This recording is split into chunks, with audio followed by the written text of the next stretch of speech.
Welcome to Paper Quest. I'm Jessie. And I'm James. And we're two friends teaming up in our ongoing quest through the infinite library. Each episode, we get together to discuss our latest buddy read, swap stories on our recent solo reads, and talk about the upcoming books we look forward to reading next. This is Paper Quest.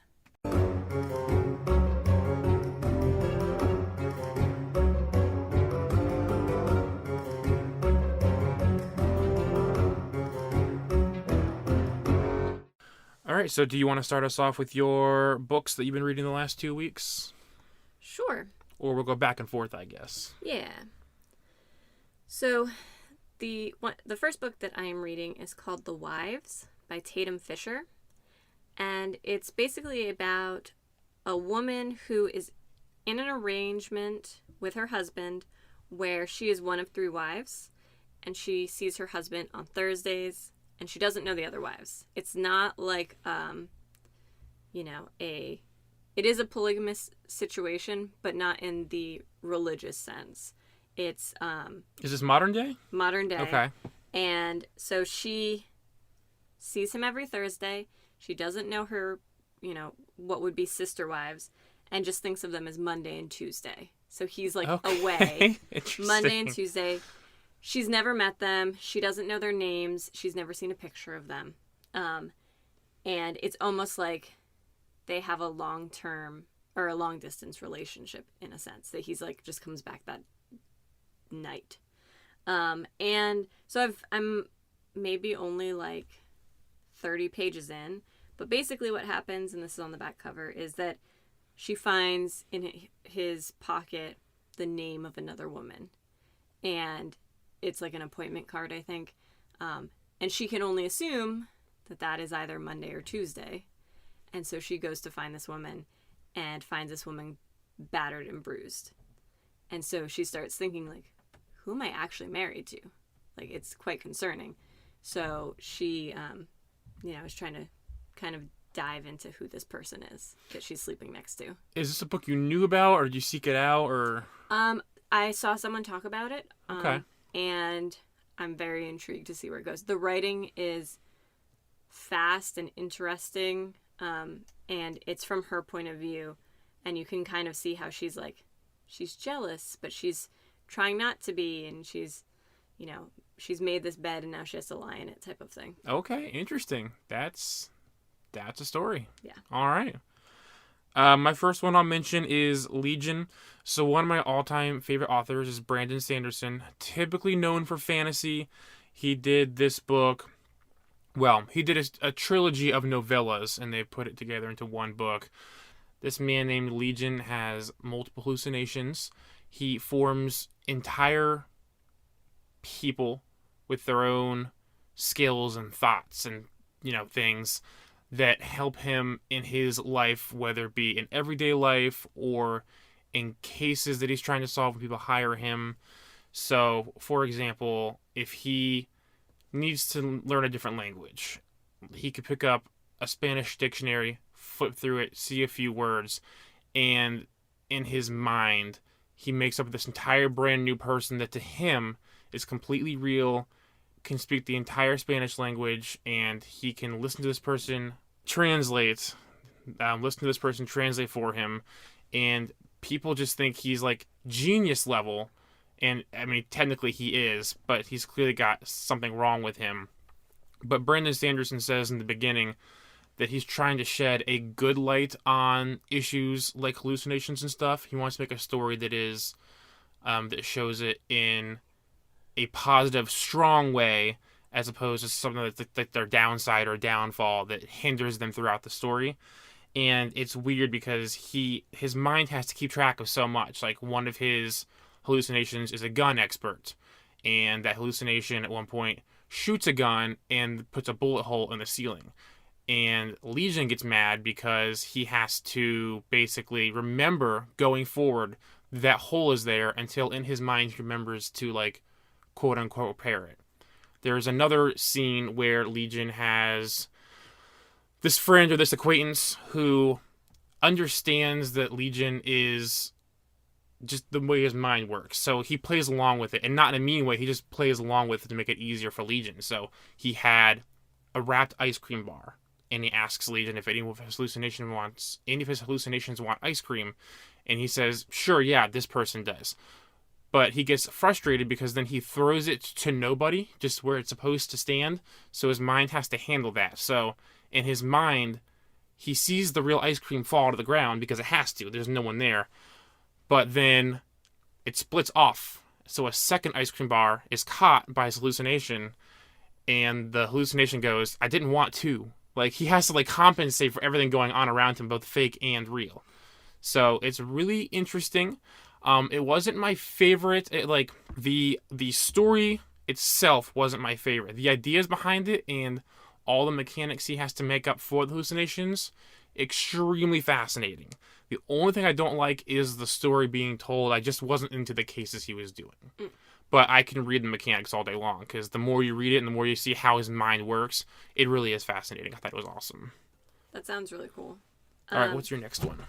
Yeah, so the other thing I'm reading is, and I've talked about this on our previous podcast, is I'm still working my way through Zodiac Academy by Caroline Peckham and Suzanne Valenti. And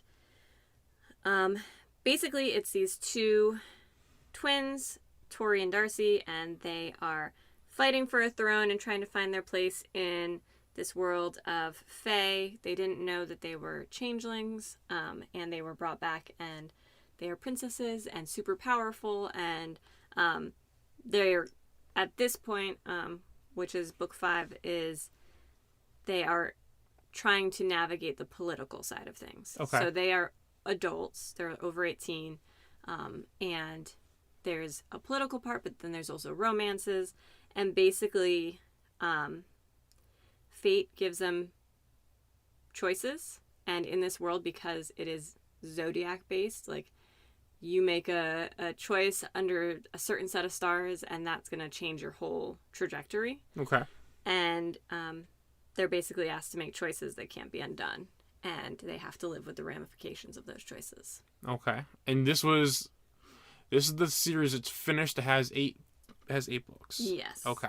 So you're halfway through. Yes. And so when I finished Zodiac Academy 4, it was one of those moments where, like, I'm in utter shock, practically crying, and, like, I need to read the next, like, start the next one to see what happens. So it's definitely gripping. Like, they have done a good job, and there's a lot of characters, and the kind of like you were saying with all of his hallucinations and having to handle them, it's kind of the same for me with Zodiac Academy, with all these different magic pieces and how they fit together and how they inform one another. Okay. It is just really fascinating. Yeah, I don't know if I'd ever read it, but I am very curious to know the detail, because I'm all about world building and magic systems. I would be very curious to see how a zodiac based magic system works. That's very cool. Does it take personality, or what does it do? It kind of is all intertwined. So they're Gemini twins, and as Gemini's born in a specific time in a specific region, and whatever the stars were aligned, they then have these specific chosen, they don't call them mates, but basically, like, they have mates, and they get to decide if that is the person they want to be tied to forever based on the stars. They also have enemies, and they have, their powers are heightened at certain times, or they're weaker at certain times, and they could have been, so both of their parents are certain types of creatures, and they had never met them, and so everyone thought that they would come out as one of those two types, and they didn't. So they're, they basically were born in a spot that just makes them powerful as themselves, but then they're also politically powerful because they're royalty. Okay. I don't think I asked last time, is this its own world, or is it a version of Earth? It's its own world. Okay, cool. All right, so my next book is Crossings by Alex Landragin. I mentioned this book previously. I called it a choose your own adventure book, which is actually, now that I've read it, incorrect. It is an alternate reading sequence book. There is a preface, which I, of course, didn't skip because I wanted to make sure I knew what was going on. But as you start reading the preface, you realize even the preface is also fake. It's also fictional. The author states that he didn't write this book, he stole this book from the Baroness. There's this Baroness who spends a lot of money on having books bound by the author. The author is fictionally a bookbinder. So she'll send the materials she wants, like really high-end, like animal leather, whatever. And she will send manuscripts to bind. And she sends 3 manuscripts that she wants in a single volume, and that's the volume of The Crossings. The first manuscript is a fictional story written by a fictional author inside this book, inside this fictional world the preface is creating. The second one is a noir story in which the characters are trying to find the manuscript that is the first book you read. And then the third story kind of explains why it's called The Crossings and what a crossing is. You can read each story as is, 1, 2, 3, or you can read it in the Baroness sequence. The Baroness dies before the book is officially bound, so he decides to publish it for the world to read, basically. And the Baroness sequence, you start on page like 150, and it's like, so this is the end of my story, blah, blah, blah, and he starts to write, the character starts to write the story you're about to read. So you jump back and forth between pages, and it tells a full story, and you see how it all intertwines. So a crossing is certain people are skilled enough to look into your eyes almost in a hypnotic way, and after a few minutes, they can switch consciousness with you. Like, they can take over your body, you take over theirs. And this person loses their loved one accidentally when these sailors show up to their island, their little-known island, and there's an accidental crossing, and her loved one becomes a sailor and ships off. So she spends most of her life trying to find the sailor, so on and so forth, without giving you spoilers. She starts crossing into other bodies, and she feels guilty about it. But because you're ruining someone's life, basically. So the book intertwines between these 3 stories, and as you get further into the book, you realize how and why they're connected. Because the first story is a fictional fake story. Mm-hmm. The second one is a noir story, and the third one is one of the more major characters' journey of trying to find her loved one. So it was a fantastic book. I think it was 75 pages too long, because once you realize what's going on, it gets slightly repetitive towards the end, and you kind of know how it's going to wrap up to a degree.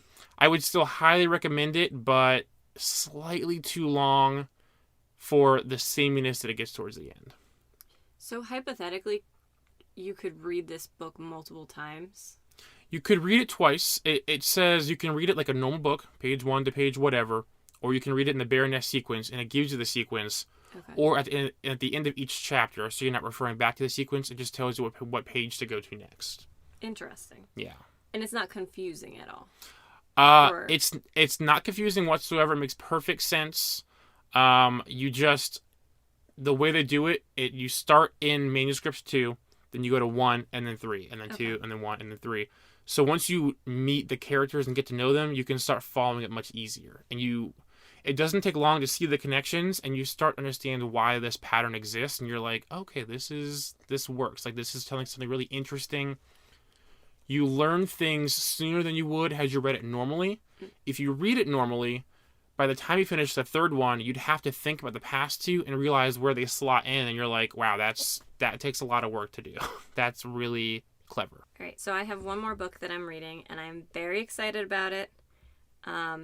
It is going to show just how strange I am, which is fine. It's called Long Live the Queen by Brian Kazaleski. Okay. It is basically 23 rules for how Queen Elizabeth II, the current Queen of England, lives her life and lives it so well. So she... Real, like, this is nonfiction, real rules? Yep. Okay. So she is in her late 90s. Her mother lived to be 101. Her husband lived to be 99. And the author is putting it down to this kind of formulaic way of living life that is based around moderation. So, like, people will attend state dinners or parties or whatever with the queen and comment about how little she eats or how she never eats dessert or whatever. Okay. But the reason she never eats dessert is because every day, no matter where she is in the world, what she's doing, at 5 p.m., she goes and has her tea and her pastries, and so she's knows it's coming, can wait for it. You can set your clock by it. And so it's just kind of like this interesting peek into how someone who is so active and is, at a advanced age, but is still able to ride horses, and she enjoys a good drink and all of those things. And it really appealed to me because, one, we've mentioned this, but I do really enjoy British royal history. But also I would like to live a life that I can truly enjoy when I'm that old, hopefully. Yeah, I actually didn't know they lived that old. That's very impressive for the time. Well, and genetically, it doesn't track. Like, her Queen Victoria, who was her great grandmother or whatever, was as wide as she was tall. Oh, yeah, okay. And so this is kind of something that they've put in place in more recent aristocracy. Okay. That is very interesting. I like that a lot. So what are... you're reading it or you finished it? I'm reading it. Okay. How many of the 23 have you gone through? 4. Okay. Yeah. So what is the most interesting of the 4 you've read so far? The tea time was really interesting. The one I just read, though, last night was that when they cook food for her and stuff, because obviously she has people to prepare things for her, they always make everything bite-sized. And basically the premise is that they make it hard on purpose when eating. So, like, it's polite to, instead of cutting your roll in half and, like, buttering it, to pull off a small piece of the roll, butter it, and then take that bite, and then do that over and over again. So they're drawing out the process so your brain has a chance to catch up and know that you're full. Okay. That's something I need to learn, which is probably never going to happen. But... All right. So I only have one other book to talk about. I don't have much to say. It is one of the Dresden Files books. I started reading the Dresden series. It's like a mystery crime novel series, but it's based in Earth. The wizard Dresden works with the Chicago Police Department on cases that might have a fantastical element to them. This one, they're good so far. This one's a werewolf case. I don't have much to state because it's nothing mind blowing. They're just enjoyable, quick reads. So that's the one I'm currently reading now. I should probably finish the next day or so. And then I read the novella that comes before the series, in which you learn how he first started working with the police department. So it's just they're just enjoyable quick reads, not much to state. Nice. All right, so do you want to tell us about the buddy book we read? Yeah, so for this episode, we read The Silent Patient, which is by Alex Michaelides, and he has actually only written this book and a book called The Maidens, which I've also read, and The Maidens is dark academia. And so I was really interested to read this one because, not that they are connected, but they're kind of in the same realm that this author is creating. And in The Maidens, there is an Easter egg to The Silent Patient, but I hadn't read that one. So I was really interested to see where that connection was. So if you want, we can get into the buddy book summary. You want to read your summary? Sure. Alicia Berenson is an artist, the type of artist that can speak to the depths of your soul, although she isn't in league with Da Vinci or Picasso. That is, until she murders her loving husband in cold blood. Theo is her newly appointed psychoanalyst, and he has one goal: to convince Alicia to speak after 6 years of silence. She is a riddle to be solved, and Theo will go to any length to find peace for both of them. All right, so we will move into full spoiler territory. And where do you want to start? Any specific point? Something that I noticed right away about the writing is that, well, firstly, this story is written primarily from 2 points of view. That of Alicia, who, as we mentioned in the summary, is this artist, and Theo, who is a man who becomes her psychoanalyst. Mm-hmm. And something I noted about Theo in his as he's in his sections where he's telling the story, is very early. I noted that the writing starts to feel excited and manic, and he pauses and at one point literally says that he needs to slow down and tell the story step by step. And it was interesting because as I was reading it, I felt the pace picking up and being like, oh my gosh, he's stressed out. And then he said, like, hold on, let me pause. Yeah, so he doesn't really talk about himself until like a chapter or two in, basically. He's so excited to tell the reader what he discovered or what he's doing that he just can't handle himself. Yes. And it should be noted that because Alicia at this point has already murdered her husband, all of her dialogue comes from her journal entries. So one of the weird issues that I had right off the bat with this book, the author clearly wanted to tell Alicia's point of view, but they couldn't have Alicia speak given the nature of the book. So she has these diary entries that are spread throughout the book, and we find the real diary later on.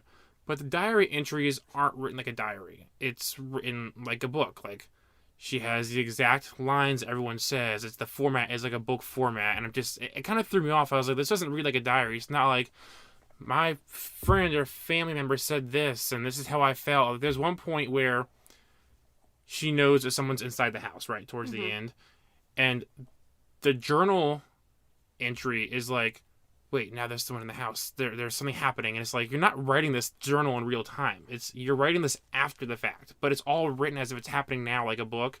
And every time I read a journal, it was really strange. Like, I didn't like that part of the book whatsoever. Yeah, I definitely had, and this will come up when we talk about our ratings, but there was some confusion for me just about, like, where things fit and who, I guess just, like, time. There was some conception of time and conception of when she was writing in comparison to when Theo was taking care of her that didn't fit for me. And it really, like, I sat there and had to try and figure out how those pieces were fitting together. Yeah, if you think too hard, any book in existence has plot holes, and that's just the way it is. It wasn't massive enough that it took anything away too much, but I also had that thought of like, well, if she's writing about this part of her life now, when did she find the time to do this? Right. Or like, what was she must have been writing the journal post-murder during all the trials, and then we found out that she sneaks it into the asylum or the unit. We do find out at the very end how she snuck it in, because that part drove me crazy. I was like, this guy couldn't bring in anything. And she somehow snuck in a journal with, quite honestly, a ton of evidence. Right. A ton of details. No one found this in the 6 or 7 years that... So there were certain things where I'm like, well, it's a story. I just got to go with it. Yeah. I will say the kind of biggest pain point for me was like, it was an awful hospital. Like, the things that were going on that were either just, like, accepted or... Yeah, there was just... As far as actual hospital standards go, they were a mess. And should not have been allowed to continue to operate. Which they technically don't at the end. They were like, well, we're shutting this place down because there's been too many incidents and this place is old. And we're building a whole brand new facility, but also we'd like you to run it. And it's like, well, you want the same people that couldn't do this one to potentially go work at a new one. I guess I just don't understand when they're opening a new place. They're clearly going to move patients into other locations. Right. But then are these people out of a job, or are they going to work at the new places? Because none of them are fired. They're just saying that we have to close this facility down. So these patients, are they still going to be treated the same way? They're still going to have... Theo is supposed to run the whole place. And, I mean, I guess at the end he gets arrested, so that's going to change. But their plan, before they realized that he was at fault for what's going on, seemed not the greatest. Yeah. So when we first started the book, what did you think of, I guess, Theo? Because he's the first person we are hearing from. When you read the description of the book, it's about Alicia and solving her case. And then so much of the book seemed to be about Theo. It was like, okay, yeah, he's one of our main characters, so I guess we should know his background and know little details. But it got so in depth, and I'm like, do I need to know this much? Like, his only job is to figure out Alicia's story. So getting every tiny bit of his past and history, I'm like, what the heck is going on here? Which, of course, we know now is a major part of the story. But I was a little thrown off by him. I liked him. He cared, like, he cared about everyone. He's like, why are you doing it this way? Why is she so drugged up? Like, she can't even think. Even if you want her to talk, she's never going to. She's in a drug state. Like, this is ridiculous. How are you running this facility? He tries to go behind people's back to get things done. He does kind of take, like, a massive, like, he goes to investigate and talk to friends and family. Like, that's not his job. He shouldn't be allowed to do that. So he's doing things that are technically frowned upon. But part of me was like, yes, please, because clearly no one else cares about this person. Yes. But so I did like him, but some things bothered me. Some of that was on purpose because you find out there's a twist at the end. Overall, I did like him. I thought it was a little too convenient that he had a lot of the similar issues. Like, what are the chances Alicia has this problem, has a very similar background and history, and then this Theo guy grows up with a very similar background, gets the job that he does, gets a chance to work with Alicia. Like, it was very much like, oh, well, thank God he has so much, in common. It's like... I noted that he said, toward the beginning of the book, he was talking about becoming a psychoanalyst, and he says that we're all crazy, I believe, just in different ways.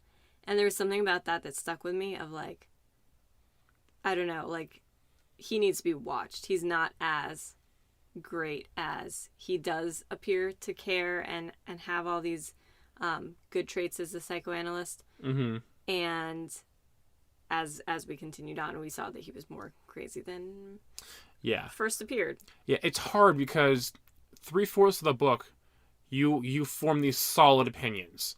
But then the end, by the nature of the twist, changes everything. So everything I have to say was true up until the last few pages. And then it's like, well, my entire thought process on Theo has now changed. But like, so how do you separate what you've known for 3/4 of the book, and you're like, wait, all my formed opinions now are just entirely, like, can I still say that the same things now, knowing that he took the job selfishly instead of selflessly? Like, it changes every aspect. And you're like, well, yes, I did like Theo because he wanted to do all these things. But then it was like, no, it was kind of selfish. But even after he's quote unquote solves the case or whatever you want to say, he still talks about, well, people are being treated bad. I do want to help others in this position. But I also kind of killed the one person I was trying to help on purpose. So where does that leave me with his thoughts? Like, he does want to help, but is he going to kill the next patient he helps? Mm-hmm. Just to hide the fact that he figured something out? Like, it's weird. It's really hard to... Well, and so you mentioned that we learn a lot about Theo and his life. And someone that we're introduced to in his life is his wife. So he is married to a woman named Kathy, and she is... also in that creative space. She's an actress, a stage actress, and he finds out that she is cheating on him, and not just cheating, like raunchy public cheating. Yep. Like not trying to really hide it at all. And until that cheating moment, I made a note of, like, when he's talking about Kathy, his wife, he talks about how she's light and warm and full of color and laughter. And on the other side of it, when he talks about Alicia, his patient, there's like a depth of darkness, sadness, silence, and his tone kind of changes, which I thought was really interesting. And then when he does find out that he's cheating on her, no, she's cheating on him. Mm-hmm. Sorry. He cracks up, basically, and goes and speaks to his own therapist, who says, leave her. And he goes, no, I'm just going to accept it. Yeah. I'm just going to smoke some marijuana and pretend I didn't see anything. Which is already a lie, because he immediately tries to do something about it. Like, he'll start following her, and sometimes she's meeting with somebody she was telling the truth about, sometimes not. But there was a certain scene, probably towards the end of the book, where he finally decides to follow her, meets the guy that they're Yep. cheating with, and he follows him back to his house. And he picks up like a rock or a stone or something, and legitimately walks up behind the guy and is getting ready to smash his brains out. And then later on, he says, either to himself or to the reader, he's like, I could never kill someone. Like, I just have to deal with this differently. Or I'm just like, well, 5 seconds ago, you were literally going to kill someone. Yeah. So that was interesting. I don't know if that's him being crazy or weird writing. I'm not really sure. I think it was that. Because he would have succeeded if the neighbor hadn't come out, or someone came out and distracted him and he had to hide real quick. Yes. So otherwise, he would have done it. Or at that point, he was just fantasizing about doing it. And so that means, what are we reading that he thinks he did? Because this isn't the author telling a story. It is his point of view. So things he's telling us could just be his interpretation. Yes. Which is interesting. Yes. Most of it, I think, is truth. But I think there's some things where we're not quite sure. Which is really cool. Yeah, it's definitely interesting. And so Theo, like we said, he gets a job at the Grove where Alicia has been for 6 years and silent for 6 years. And so basically in her trial, from the moment her husband is dead and she's found, she stops talking. And the only time that she, quote unquote, communicates is by making this one final self-portrait of her and... The one with the burning building? No. The one that she makes before she goes to the Grove. With her painting? Yeah, it's her painting, and then in the background there's like a small figure looking in the window. Oh yeah, potentially a figure or something. Yeah. Mm-hmm. So that is, I forget what it's called. I'm sure if I would say it wrong anyway, but she titles it based off this Greek tragedy where the man, the husband in this tragedy is said like, hey, you're gonna die, or someone you love can die for you, and the wife dies for him after nobody else would. Yeah, and then is brought back, and she doesn't speak again. So Alicia makes this painting and then never speaks again, and she doesn't speak up in her defense. She doesn't say she did or did not do it. She doesn't say anything. This is actually one question that I wanted to ask you specifically. I haven't decided yet if it's I wouldn't say it's an issue you had with the book, because maybe you're interpreting it different than I am. First of all, without a doubt, there is something slightly mentally wrong with her. Like, that's not in question with her background and stuff. Is her silence by choice, do you think? Is there any chance that any part of it is by choice? I think her silence is by choice. I think it was mostly by choice as well. And then I think she got used to it and just kept doing it. 'Cause it just seems weird that, I mean, first of all, killing your husband after having led a pretty normal life, relatively speaking, right? Obviously traumatic. There's no way around that. But to not speak up at all in your own defense, or say, hey, this guy broke into my house and tied us to chairs first and held us at gunpoint. Yes, at the end, he told me what was going on, like I was never in danger. But this thing still happened. He still left me a gun. He still gave me every possible chance to kill my husband. And I'm in the heat of the moment. I'm going to do something I'm not used to doing, or I'm not expected to do. So I feel like I would have to say something. Like, at the end of the day, you killed someone, but somebody handed you a gun, had your husband tied to a chair, and you're running on all this adrenaline that's being, like, basically held hostage in your house. And you don't say any of that. You're just like, I killed him. You know, it just happened. Like, no big deal. I think that part of it, and I'm not a great understander. I don't know. I don't know a lot about Greek tragedy. Oh, no, I don't either. Yeah, that's a horrible subject for me. But I think part of it was that just as Alicia, she already has a history of, when her father died, she had a psychotic break. And so she's already been medicated. Her diary entries leading up to the murder, at least to me, show anxiety and depression and paranoia. Mm-hmm. And then she actually is being followed, but she has a history of feeling like she's paranoid already, and that's medically documented, or she thinks it's medically documented somewhere. So I just think, like, would they believe her?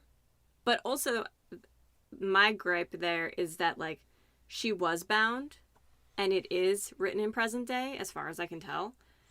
And, like, I don't know anything about British police, because that's where they are. But in American police shows, at least they would, like, check her for injuries. And, like, there were two chairs. There'd be all the forensics. There were 2 chairs. They were both tied to chairs back to back. Yeah, there would be some. They wouldn't. The way it was written, it seemed like a done deal. The cop or whoever walked in saw Alicia with the wire, the bound wire. Yeah. She was bleeding from the wrist. At first, I was like, maybe she was cutting herself, whatever. But there would be some way to prove. They wouldn't.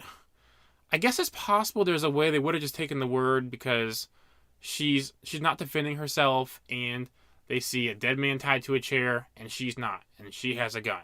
Mm-hmm. But somewhere in there would have been a full investigation, whether she talked, whether she didn't, whether anything was proved or denied. But again, it could have just been open and shut. I don't know. Sometimes things don't go the way they're supposed to. Sometimes things are pushed under the rug. So maybe it was that situation. Yeah. And so her trial happens. She's found guilty of the murder, and she is placed into the Grove because they deem her insane, basically. Yeah. Because she won't speak and she won't say what actually happened. And so Theo, the ever helpful psychoanalyst, mm-hmm. Before he gets a job there, but he definitely already has a preoccupation with her. He knows of her art. He thinks she's prolific, like an amazing artist. And there's a couple times where people are like, oh, her art's not for me. And he's, like, mortally wounded over that type of statement. Like, he's like, oh, you must be a moron. Well, what's interesting is, like you said, he has a full-time job, right? And he can it's either move up or move somewhere new. Mm-hmm. And he specifically states, I want to take this case at the Grove. Then one of his bosses or whatever says, well, that place is kind of failing. There's talks of it shutting down. It's a difficult case. Like, why would you leave this this great full-time job to potentially go nowhere with this 7-year-old client? And also might you lose your job in a few months. And I was just thinking, I don't understand why. Like, I'm sure he is one of many psychotherapists throughout the world that found Alicia's case fascinating, and anyone would have taken that on. But there's a point where it's like, do I take this case on out of pure fascination to potentially lose whatever money I'm making now, whatever job I have now, on the failing Grove that's getting ready to close down? I was like, this seems kind of wacko. Like, why would you ever do that? Well, and also, he was hired to the Grove. He wasn't hired to Alicia. So he could work there, and there would still be a chance that he would never interact with her. Yeah, when he gets there, he has to, like, slip his way into that case. It's like, it was all guesswork. Like, mm-hmm. He had to do everything himself. So. And so when he gets there, he does ask and, works his way to be able to work with her.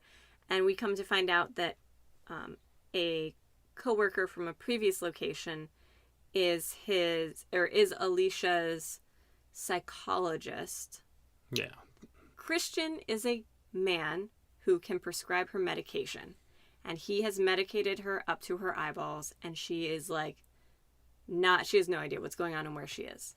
And so Theo's first, stand as the new guy in the hospital is to reduce her medication. Mm-hmm.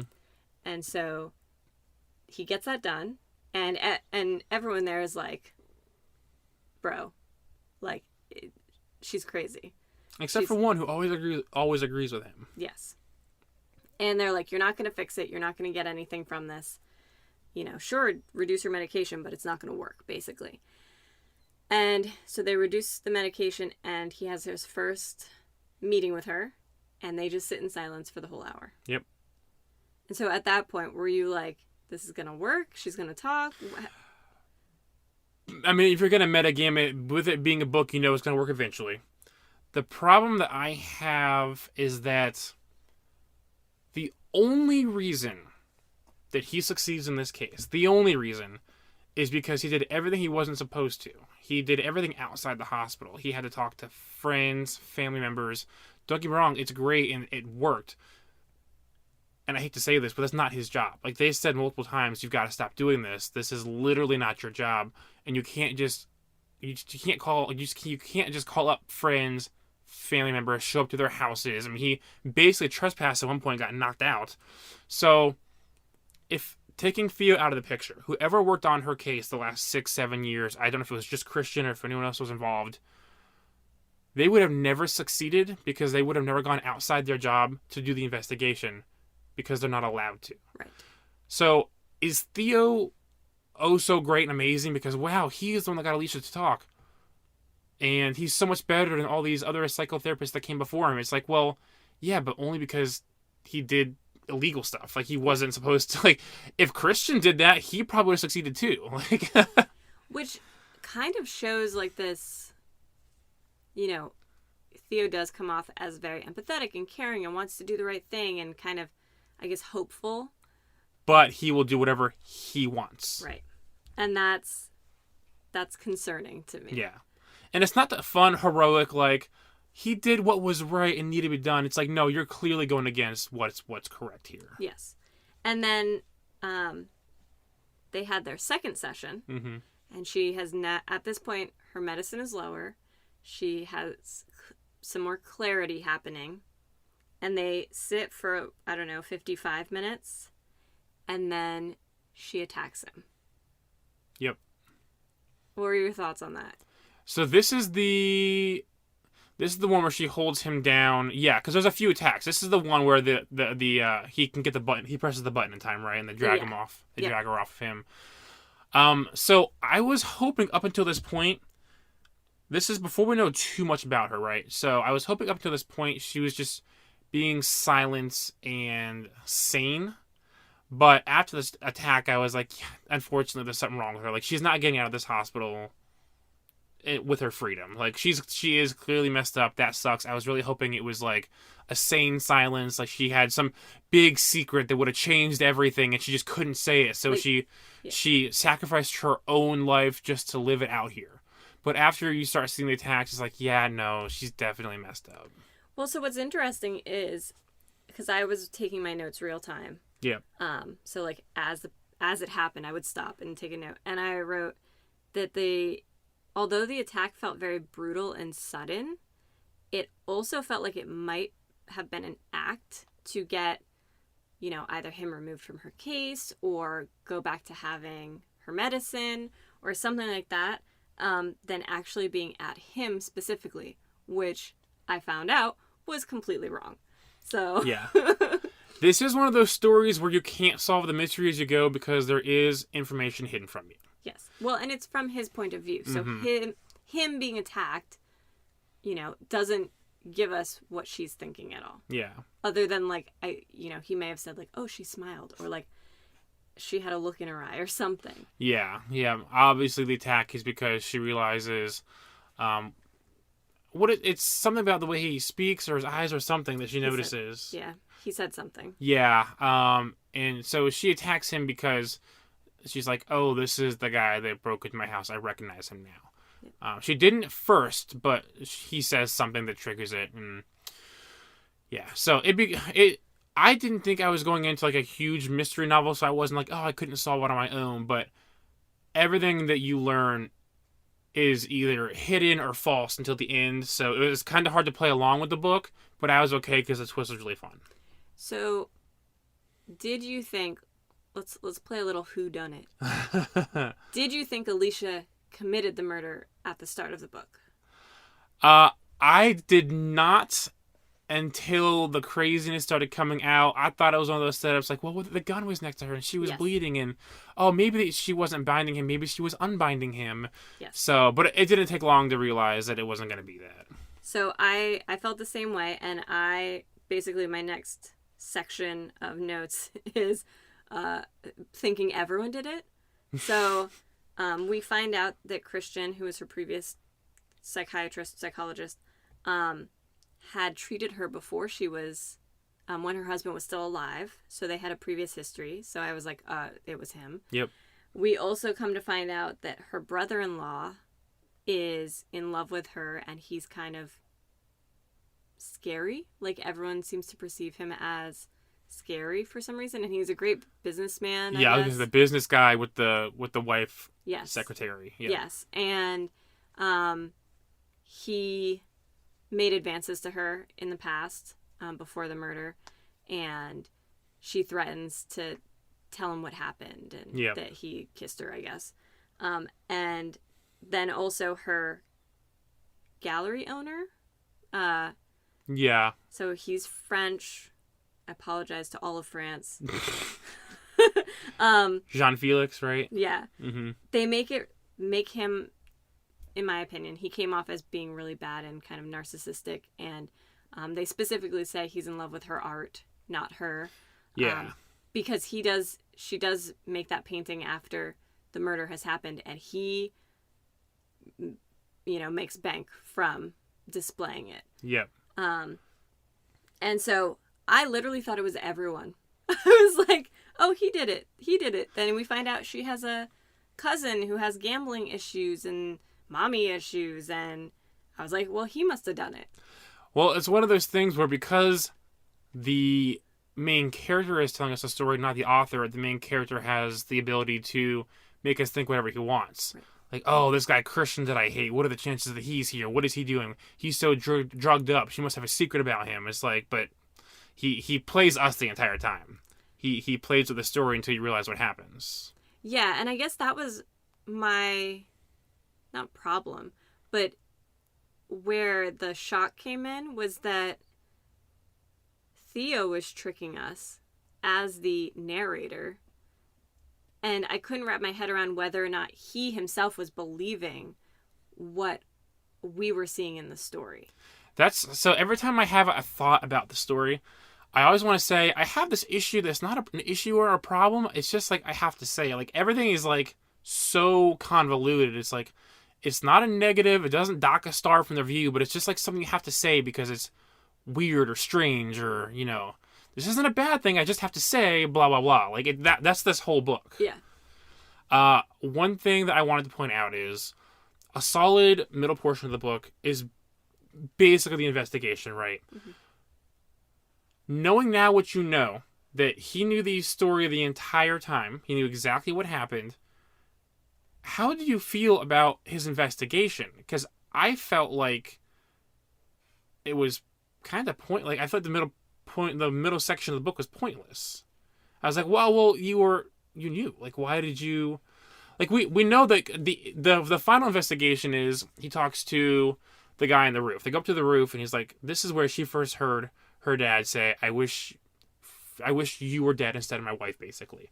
And that was the day she, quote unquote, died inside, right? Yes. So I guess my question to you is this. How important was it for him to do this investigation? How useless does it feel once you read the twist? He needed that phrase to trigger Alicia, but is that really what made Alicia talk? I feel like she just started talking because she wanted to. Like, was that really a trigger for her? Did this investigation was needed? I don't know. I don't think it was needed. I think he enjoyed it.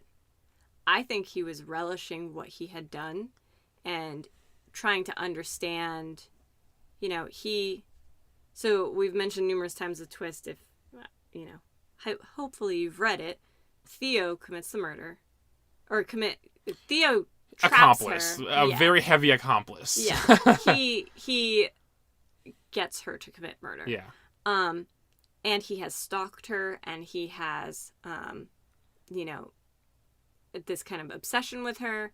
But not stalked because he's in love, just stalked because he's trying to figure out about the husband who's doing the cheating with the wife. Yes. So actually, he's really stalking the husband. She just happens to be part of it. Like, Yeah. he uses her as a sort of jumping off point of like, well, this one man is affecting both of our lives. You are now interconnected in this. I don't want to kill the guy, but I can probably get you to do it, and you can take the fall. So it's not like I'm obsessed with you because I love you. It's like I can kind of use you for my own means. And from what I can tell, when the murder occurred, he didn't know her history. He didn't know... Nobody. Right, she was a nobody. He had never met her brother-in-law. He had never met all of these people that he interacts with. Because, this is the first time they're like, oh, hello, how, He just I'm watches so-and-so. her from afar. Yeah. Sits on the bench or in the woods or the whatever across the street. Yeah, he's just a massive creeper. Yeah. Trying to, He's sitting there planning, just staring for an hour through a window. I think what he's doing is he's getting the schedule. When does the husband leave? When does he come back? And then the one time he does go into the house, the husband happens to be late, and then the whole murder scene happens. Right. And so I think maybe he's just that twisted that he wants to learn more about this person he's now become obsessed with. I also think the whole book is about Theo. Like, Alicia is just a part. Like, it's the whole the book makes it seem like, oh, it's this case about Alicia who can't talk and shoots her husband in the face 5 times, and it's like this whole book becomes a study in Theo. Yep. The whole premise is one big trick. Yeah. So it's at one point I was thinking that he was watching Alicia because he was sorry for her because they were in the same position. Mm-hmm. Like, oh, we're both being cheated on. I know it. You don't know it yet. But when you know it, you're going to feel like I do. And then we can commiserate. Yeah. And it wasn't making sense, like, why he was go up to her, knock on the door, like, say, hey, your husband's a jerk and my wife's a jerk. And, he was just watching her. And I was... Or you confront your wife, which would be the very first thing you should do. Yes, well, I did think instead of going to a complete stranger. Yeah. There is one thing that Theo and Alicia both shared, and it's this idea of, like, they keep things to themselves. So, Theo knows the wife is cheating, and multiple times he wants to say something, and then he makes a definitive statement as, I will now never tell her that I know, and I'm going to play these head games with her now. So, I think they settle in somewhere else, and he will purposely say things to egg her on to hopefully get her to finally admit to it. Mm-hmm. And then she'll say a little white lie. And in his head, he's like, but I know. You can keep saying that, but we're going to play these head games to the day that literally one of us dies. And Alicia kind of has that same thing where she doesn't want any bad blood with her or her husband either. They both love their perfect on the outside relationships, not looking in. So he's playing head games, trying to get her to admit to something, but doesn't want the relationship to end because he loves her. In Alicia's relationship, she loves him so much that even when he thinks that she's imagining this stalker outside and sends Alicia to a therapist friend, she pretends she isn't crazy. She says, well, I love my husband so much that if what it takes to stay with him is to pretend that I am actually crazy, that I am imagining this guy, then I will just take these pills. I will just go along with this story so that my life can continue being perfect on the outside, even though there's a shit ton of problems on the inside. Right. They both have that same thing to them. I mean, could you imagine telling someone that, like, you're gonna go along with everyone thinking you're crazy just so you don't end your relationship? It's insane. No, that's a very unhealthy relationship, in my opinion. That was a very strange thing. But they both do that. Yeah, well, and you mentioned that they move, Kathy and Theo move after the murder. And Kathy, his wife, is really depressed and puts on a lot of weight. And so he's talking about her, and in the same way that before I had read, like, oh, she's the light of his life, now it was like utter disgust. So I kind of only had one more thing that I thought was really interesting, because the book was just in general really interesting, but that, like, caught me was that besides thinking everyone was the murderer, we learn about Alicia's life, and we learn that her mother died in a car accident when her mother drove into a wall. Oh, yeah. Yeah, we didn't talk about that at all. Yeah, and Alicia, in her diary, says, I think she was trying to kill me, not kill herself.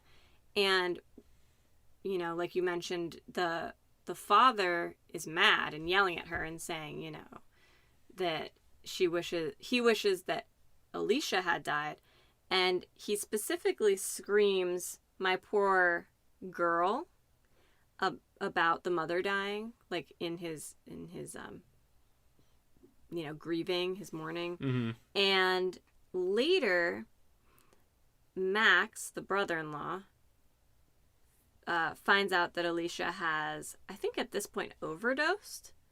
And he also says, my poor girl, and wails like that. Yeah, okay. And when that happened, my brain went, he's not guilty. Because there was that, like, I don't know what to call it, but that, like, literary connection of, like, that was love in Alicia's mind. And so we're seeing it again repeated. And so I was like, well, he can't say those words and also kill her. Yeah. I don't know. He came off my list, but everyone else was still on. Yeah, I did not make that connection. I didn't realize that was the same wording. But I just think it's a weird phrasing, so it, like, stayed in my mind. Yeah, I can see that. Yeah, I totally believe that. So at the end, a few things happen. We find out that she did kill her own husband.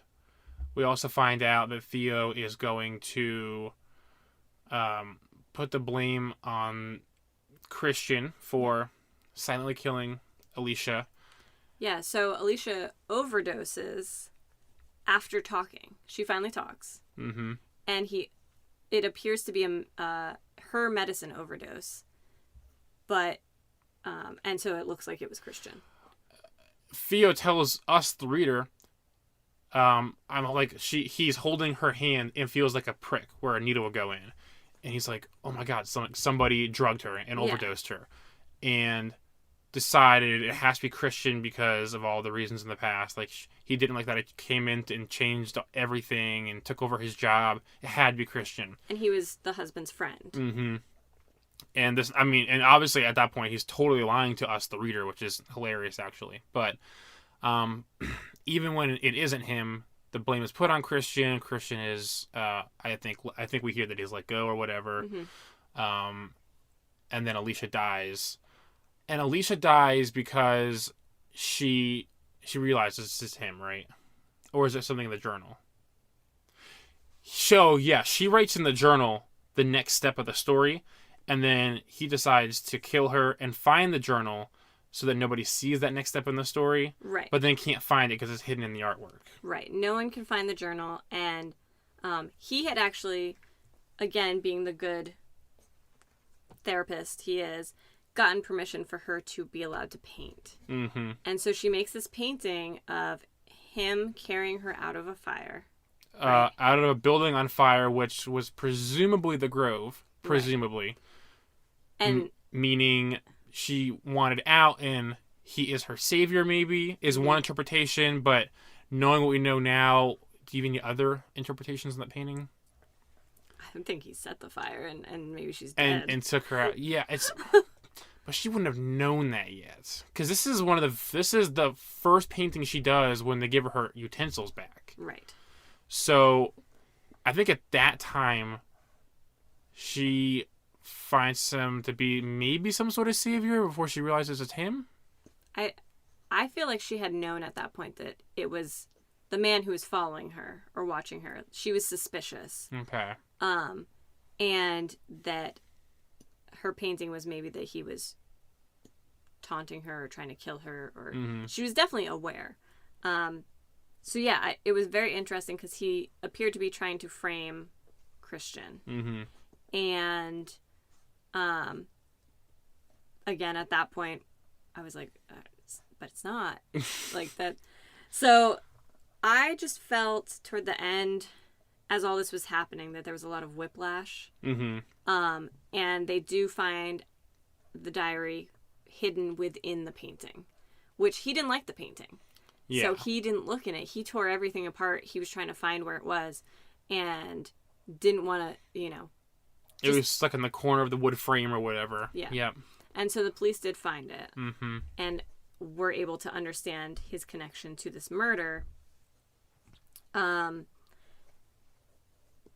yeah, I just felt a lot of whiplash, I guess. Well, it happens so fast because every couple chapters it's his story, then Alicia's story, then his story, then Alicia's story. And his story, the way he ends his quote unquote past story is walking to a house with a garden, and then you're like, wait, this is the description of Alicia's house. So he doesn't outright say what the twist is. You have to like infer it immediately because the very next page is like the downfall of everything. It happens so fast. It's 100% whiplash. You're just like, I remember rereading it thinking either at first I thought I was going to find out that Theo was so crazy that he just told us everything wrong or something was misinterpreted, and then I was like, oh, this whole story that he's been telling takes place before the book I'm reading. Like, right. It's just like it hits so hard and fast. You have so much to compute and repiece together because everything you know is now a lie. So it took me like rereading a few sentences back and forth like, oh crap, like I have to change all my opinions. Yeah, I thought it was really interesting because we had heard, or you know, through her diary, her point of view of being followed and watched, and oh, there's a man in my art shed and there's someone in the window, and then it's his perspective. And yeah, I didn't at first realize that they were the same moments because in my mind hers were past and his were present. Yep. But then they were not necessarily that. They were exactly at the same time. Which crazy. Was yeah, and there was no you know, time shift or like 2 months earlier or anything like that. It was just like, oh, we're present day, he's her doctor. And also, when I go home, these things happen at night. Yeah, and so I was just like, I don't understand how he can be her doctor and also be her stalker. Yeah. Or you know, someone watching her. So, yeah, very interesting. I think that's pretty much all the notes that I had on it. Do you want to just jump into our ratings? Sure. What did you give the book? I said it was a 4 out of 5. Okay. Because it was really good. I liked all the characters. They were complex enough that they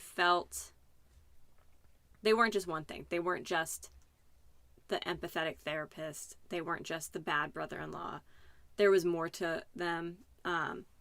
And I do like the kind of attachment that the author does to Greek philosophy. He is Greek. And his other book, The Maidens, also has connections to Greek tragedies and things like that. And it's something I don't know a lot about. So that was interesting for me.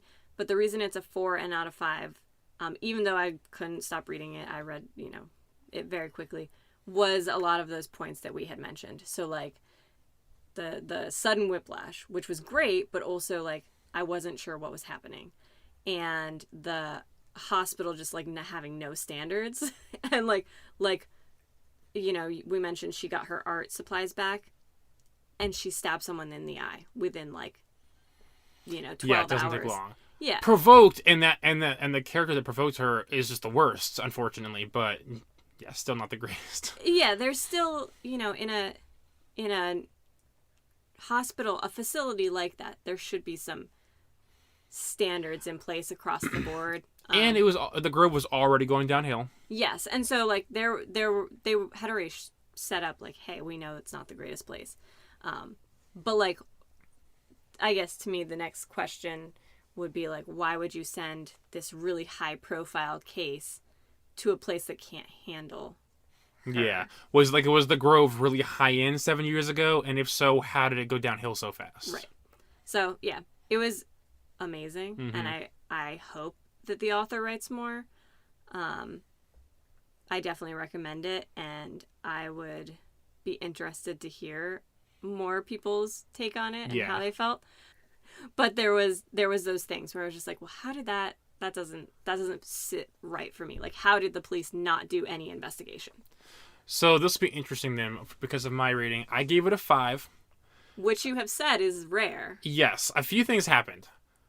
Right when I finished reading it, I actually texted you asking how far you were because I wanted to know if I could talk about the twist yet. I gave it a 5. What I did next was I went online to read reviews of the books. Yeah.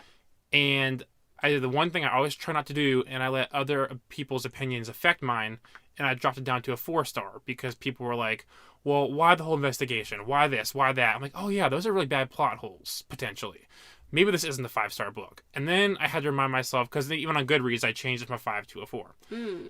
And then I was I was copying my notes over to our Google Docs, and I was like, how did I feel while I read the book and when I finished? And I was clearly very excited. I was like, this was an awesome read. So why then would I change my review to a 4 because other people said this, this, and that? Right. Those weren't my initial thoughts, so I bumped it back up to a 5. I think all those thoughts were it's the same reason you gave it a 4. You had the same questions, why the investigation, why the hospital issues, etc. Those were all the same thoughts. People were like, oh, well, he knew everything, so this makes no sense. This is a plot hole. This is a plot hole. In reality, every book you read in your entire life is going to have a plot hole. Right, and it's impossible not to. Some of them will stick out more to certain people than others. Yes. So, I have a lot of family who work in hospitals, and so those things were glaring to me. It's like doctor shows. If a real doctor watches it, they're going to be like, no. That doesn't mean all of a sudden it's a 1-star show. It's just like liberties were taken, or the story is. This is a complex enough story that to find a loophole wouldn't be, or to find a plot hole wouldn't be hard. Right. So I bumped it back up to a 5 based on my own opinion and my own thoughts immediately after finishing it. I'm not saying you shouldn't look back and review your own thoughts and then make a review. That's completely fine, okay. But I just remember having a ton of fun reading it, so I was like, no, this is just going to be a 5. I can't let anything else influence me. I think that is awesome. Yeah. Any final thoughts or any books that you're getting ready to read? The books I listed earlier are the ones that I'm currently reading, so I'm you're working on those. Yeah, a few of those. But I guess I have one question for you is, would you like to borrow The Maidens and read another Alex Michaelides book? Oh, yeah, the one in the same universe. Yeah, I would probably definitely read that. I'm very curious. So actually, I didn't mention this, but it was in my notes. The publisher of this is called Celadon. Okay. Did you read the last page of the book?